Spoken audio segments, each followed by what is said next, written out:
nice to speak with you today. My name is Chris Williams, and I'm one of the newest class of astronauts.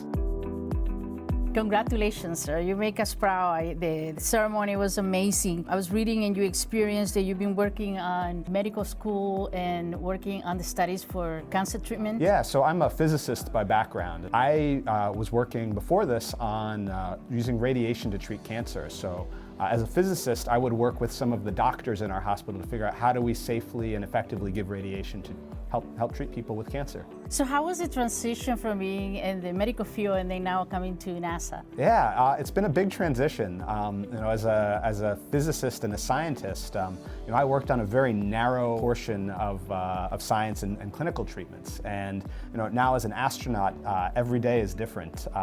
One day you're flying in an airplane working on those skills. The next day you're scuba diving or you're diving in a spacesuit working on doing repairs of the space station. The next day you're learning another language, trying to speak Russian. So, every day is different. So that's been a big change and a lot of fun.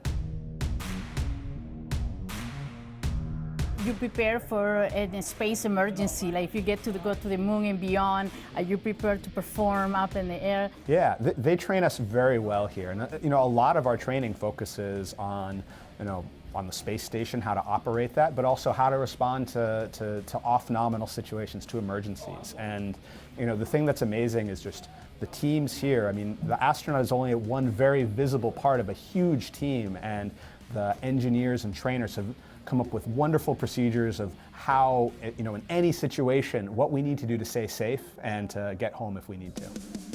Would you be able to send a message to the young generations, becoming an astronaut, it is possible? Yeah, absolutely. One thing I'd like to say is, it is absolutely possible to become an astronaut. And I mean, people that look like you and me, I mean, we're here and we're doing it. And I think growing up, I didn't always have people that looked like me in jobs that I wanted to do, whether in the sciences or in the astronaut corps. And so, I feel very honored that I can be here and just to show you guys that that it is possible to be here. I mean, my dad moved here from Panama when he was 11 years old, and now I'm an astronaut.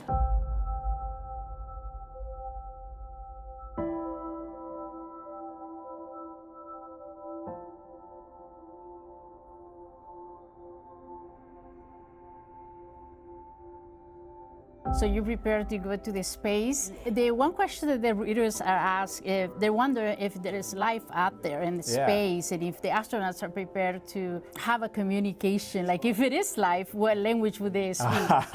That's a great question. I mean, there are trillions and trillions, there are uncountable numbers of stars in our universe. When you look up at the night sky, you see thousands and thousands of stars, and those are just stars in our galaxy. Sometimes those little dots of light are whole other galaxies. Wow. So, is there life out there? We haven't answered that question yet, but there's so many planets potentially out there that could have it. And maybe even in our own solar system, there were places where there once was life.